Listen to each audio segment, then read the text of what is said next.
Somewhere in my thoughts about Dэмiene, I always think of the dot paintings as the beginning. Who would have thought that years later there'd be over 1,000 of them and that they would be all over the world and everybody would recognize them.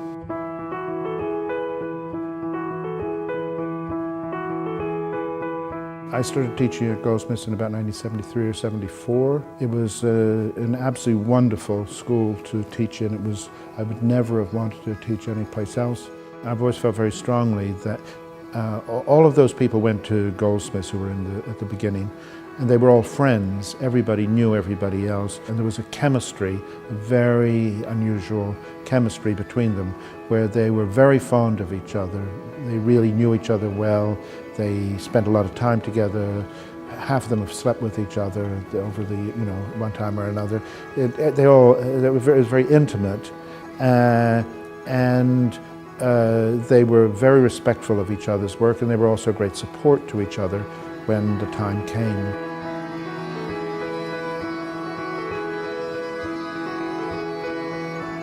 Dэмiene curated Frieze in 1988. He was a second-year undergraduate student at Goldsmiths. And when Frieze was over, he went back to Goldsmiths to finish his third year. And the first 4 medicine cabinets were his degree show. So still in his student years, he did both the first dot paintings and the first medicine cabinets. This was really the first signal about something different about Dэмiene, something much bigger in the range of his concerns. Yes, this is a very extraordinary work, 1,000 Years, which Dэмiene did in the early 90s. It remains for me the most important, most extraordinary work that Dэмiene ever did. You have the entire cycle of life. You have feeding, birth, reproduction, death. And you have it in a continuous cycle in these 2 cubes of the flies being born, struggling for existence, and then being electrocuted on the insect electrocuted. I mean, it's very unusual for a young person. Most people in their 20s are not obsessed with the idea of the cycle of life and the process of living and dying. And every time I see it shown, I think it's as moving and extraordinary as I did the first time.